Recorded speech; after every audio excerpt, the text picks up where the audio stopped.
Saya akan menceritakan salah seorang tokoh empat mazhab iaitu Imam Abu Hanifah. Nama penuh beliau ialah Nu'man bin Thabit Al-Kufi.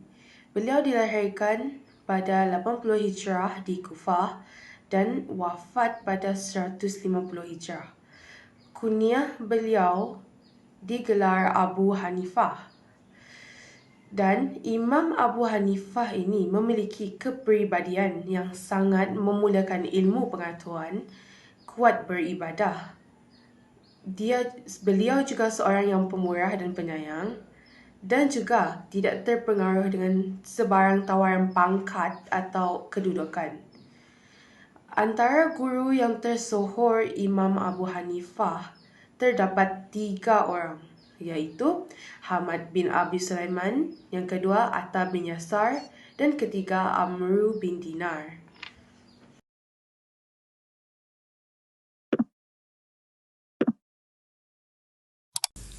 Nama Imam Malik ialah Malik bin Anas Al-Madani. Tarikh lahir, beliau dilahirkan di Madinah pada tahun 93 Hijrah dan tarikh wafat 179 Hijrah. Kunyah beliau ialah Abu Abdullah. Kepribadian beliau ialah pertama, mencintai Rasulullah sehingga tidak sanggup untuk menunggang kuda dalam kota Madinah. Kedua, menghormati dan mencintai ilmu dengan berpegang teguh pada prinsip murid mencari guru. Ketiga, memuliakan majlis pengajian hadis Rasulullah dengan memakai pakaian bersih wangi-wangian. Keempat, sanggup berkorban harta demi menuntut ilmu. Antara guru yang tersohor ialah pertama, Nafi Al-Madani, kedua, Muhammad bin Shihabul Zuhri, ketiga, Yahya bin Said Al-Ansari.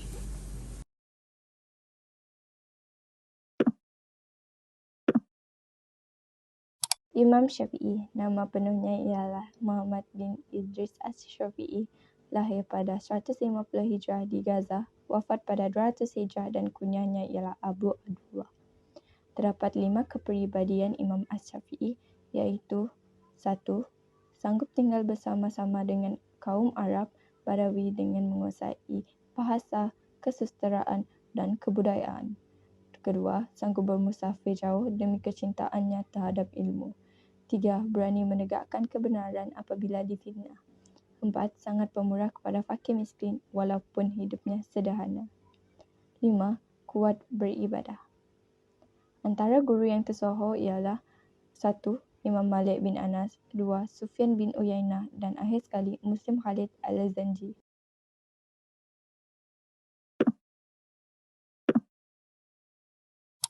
Baiklah, dan yang terakhir pula ialah Ahmad bin Muhammad bin Hanbali, atau lebih dikenali sebagai Imam Ahmad bin Hanbal.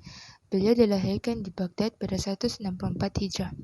Tarikh wafatnya ialah pada 241 Hijrah. Kunyah beliau ialah Abu Abdullah. Terdapat 5 kepribadian Imam Ahmad, iaitu sentiasa menuntut ilmu walaupun telah mendapat gelaran imam yang masyhur. Kesungguhan beliau dalam menuntut ilmu sanggup dipukul dan disiksa dalam penjara semasa pemerintahan Khalifah Al-Ma'mun kerana bertegas dan berpegang teguh mempertahankan pendiriannya mengenai Al-Quran bukan makhluk. Yang kedua, memiliki sifat pemaaf yang sangat tinggi.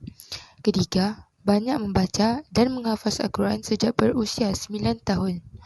Yang keempat, beliau kuat beribadah. Dan yang kelima, sanggup dipenjarakan kerana mempertahankan akidah Islam. Antara guru yang tersohor ialah Imam Syafi'i, Abu Yusuf Al-Qadi dan Hamad bin Khalid. Sumbangan tokoh dalam tamadun Islam Al-Imam Abu Hanifah ialah hasil karya beliau. Terdapat Al-Faraid, Al-Fiqhul Akbar dan Al-Alimu wal Muta'allim. Imam Abu Hanifah mengasaskan mazhab berdasarkan fatwa para sahabat, qiyas, ihtisan, ijma' dan uruf. Murid yang terkenal diajar oleh Imam Abu Hanifah ialah Abu Yusuf, Muhammad bin Al-Hasan, Asy-Syaibani dan Zufar bin Al-Huzal. Mazhab Hanafi tersebar di seluruh Asia Tengah dan Eropah. Sumbangan Al-Imam Malik ialah pertama, menghasilkan kitab Al-Muwatta, kedua, mengasaskan mazhab berdasarkan amalan penduduk Madinah, Qiyas Mursalu Musalah.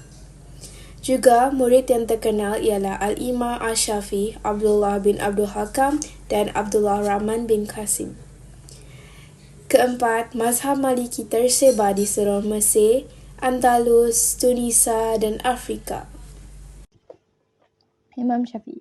1. Hasil karya Al-Risalah, dan Al-Musnad. 2. Mengasaskan mazhab berdasarkan ijma', qiyas dan istibdal. 3. Murid yang terkenal Ahmad bin Hanbal, Abu Ya'qub Yusuf bin Yahya Al-Buwaiti dan Abu Ibrahim Ismail bin Yahya Al-Mizni. 4. Mazhab Syafi'i tersebar di Mesir, Iraq, Parsi, Syria, Malaysia, China, Indonesia, Brunei, Pakistan dan India. Antara sumbangan yang disumbang oleh beliau dalam tamadun Islam ialah dengan menghasilkan karya Al-Musnad, Al-Tawrih dan Al-Ilah.